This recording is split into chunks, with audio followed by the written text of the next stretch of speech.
want to begin, first of all, by saying we're sick as fuck right now, but of course I have to show up because I'm a phlegm of color, so I'm here to give you some phlegm, love, and light. And mucus of center inspiration. Absolutely. As a duo, we're called DarkMatter.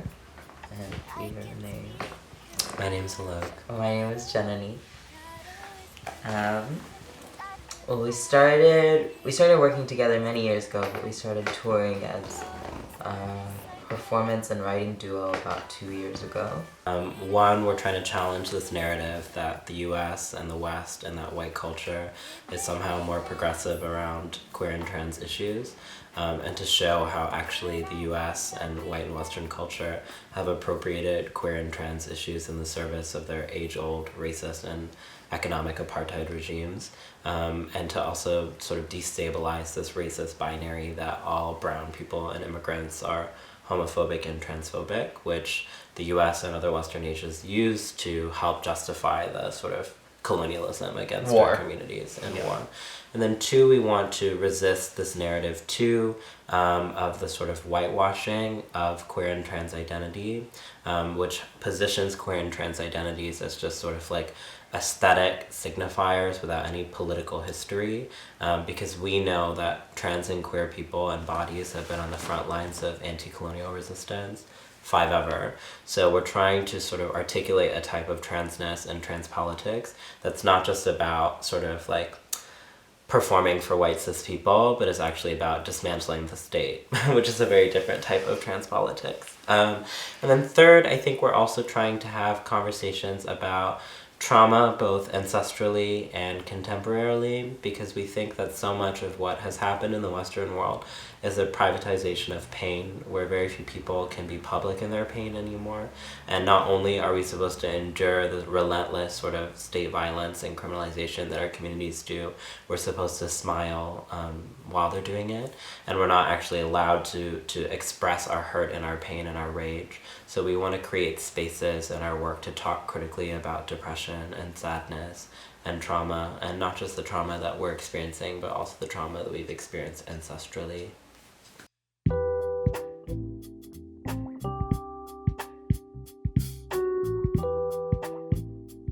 The It Gets Better tour in August of 2014, so it's coming on almost a year now, and we've probably had close to 100, Maybe more. close to 100 maybe shows, maybe more. I don't know. I We don't know, count. sort of It just feels like daily life. Brush your teeth, perform. Yeah. So we did the entirety of the US. We're talking about like New England to Midwest to West to South. We haven't done non-contiguous states yet. What do you mean? Alaska, Hawaii, and territories. Yeah, I haven't done those. Mexico was in there for me, and Canada was in there. And then now we're taking it on the Euro leg, but we're also calling the Euro tour the Anti-Pride tour as well, because it's taking place during June.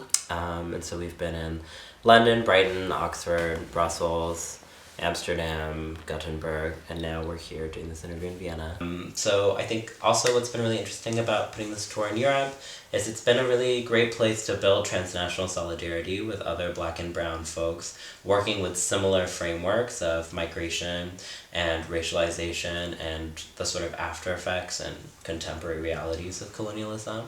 So I think that was really exciting for us, because I think growing up in the US, we have a very whitewashed version of what Europe is, and we didn't really think that there were like people like us in these areas. And so now we're seeing that there's a sort of like global South queer and trans consciousness that's emerging in all these places, and it's been really exciting to build those connections. And the reason we feel like doing this European leg during June is really important is because we've noticed that this thing called Pride circulates across the world without actually contextualizing what Pride was and is. And a lot of people don't understand that the reason we celebrate this thing called Pride in June is because in 1969, low-income, gender non-conforming, and trans feminine Black and brown people resisted the police, and a lot of these folks who were resisting actually are still homeless today and are still enduring incredible state violence and poverty and criminalization.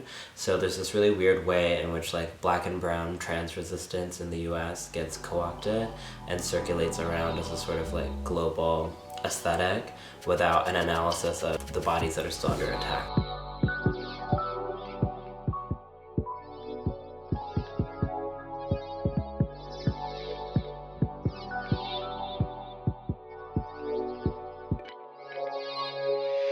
think it also felt really important for us to come and to push back on this discourse that the US has somehow figured out LGBT rights and is a safe haven, because that's totally wrong. We actually live in one of the most racist and classist regimes of power there ever was, and violence against LGBT communities of color is actually increasing in the US, specifically trans women of color. And two, we really wanted to provide a counter discourse to conversations around pride, to tell and remind people that we don't actually have much to be proud about, that what we mostly call acceptance or visibility in the LGBT movement really is just capitalism, and we should be very honest about it.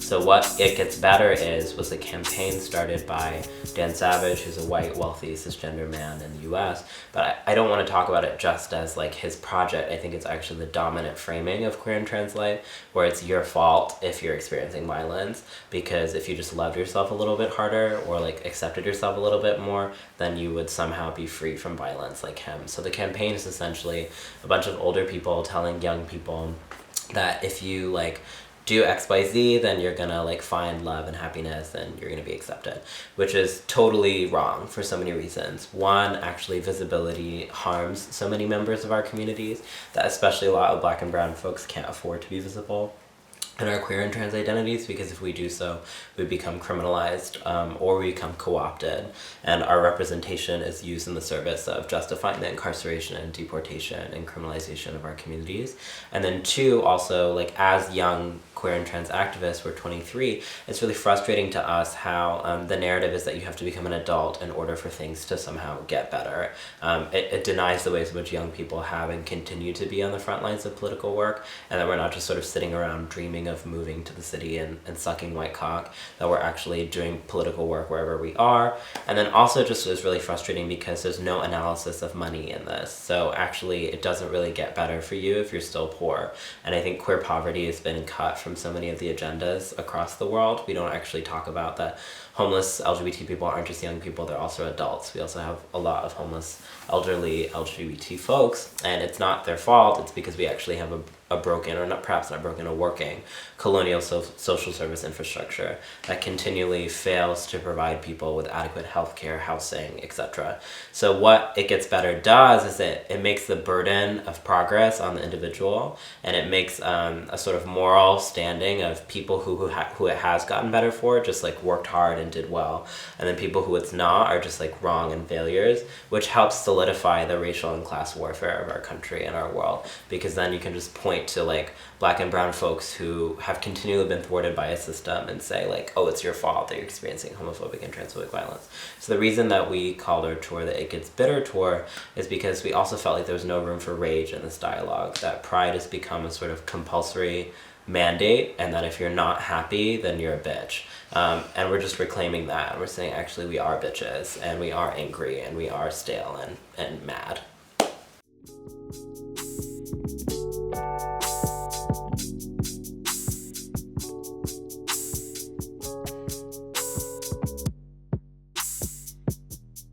So it's been kind of frustrating to see how the liberal sort of white supremacist board can absorb our radical critiques and incorporate them and make it part of this sort of conscious or enlightened liberalism. Like, of course I understand racism, of course I understand colonialism, and you become much more about like a sort of a checkbox, like, okay, I've got the anti-colonial critique, I've got the trans critique, I've got the disability critique, I'm enlightened, and then the ask just becomes to consume more art and not actually to shift or redistribute power.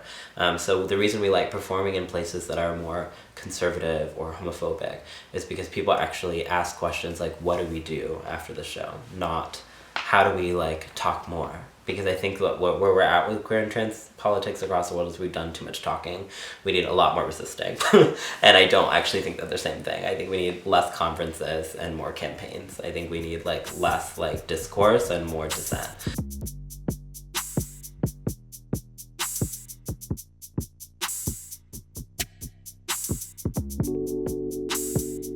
And so what I really love about humor, and particularly like drag, and when I say drag, I don't mean like white, sort of like washed, like performance drag that's apolitical. I mean campiness as a sort of political strategy. I just think about how I've been able to say things on stages that no activist or policymaker would ever be able to say because I'm joking. And I think the joke allows me to say a lot more things and ease a lot more tension, and there's more of a social permissible space when I'm making a joke. But I think that what I'm really trying to do with my art and with our project is just provide a space for people to feel the spectrum of emotions, because I really do believe that colonialism has been about desensitizing us and muting so much of our affects, that the only way that we're supposed to operate in the world is through our brains and not our bodies. So everything else about ourselves becomes discredited as sites of knowledge. And I really think that like feeling and crying together is really revolutionary.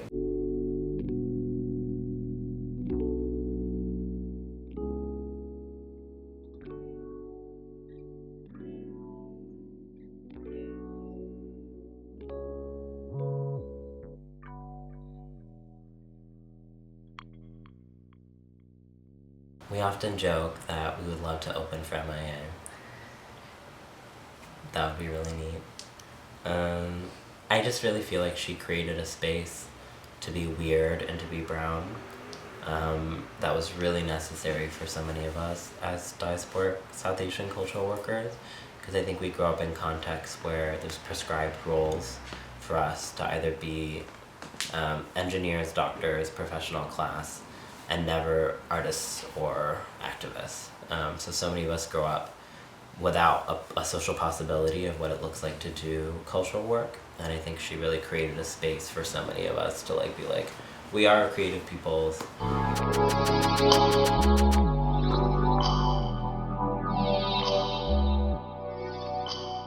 would want to nominate our friend Kama Lamakarao. They're a trans South Asian Black Mauritian. Kama does such amazing work at linking Blackness and queerness and transness and indentured servitude and Mauritius all together. And all these like disparate political conversations become in one body, and they're just such an important community leader in Quebec, and we recently got a chance to connect with them when we performed in Montreal, and it was really great. It's like if you don't do activism, and whatever activism is 24/7, then it's not legitimate. But I actually think like taking care of each other is a type of activism. Like making sure that your friends are okay is a type of activism. Like calling someone to see if they got home is a type of activism, right? And we don't need to. While I think that we also actively need to be organizing campaigns to like end states and end carceral systems, we also need to be just like be able to depend on each other for the day to day. Not a whisper, can't even try to define you. Here codes to decipher, codes to decipher. Here codes to decipher. It may make them upset.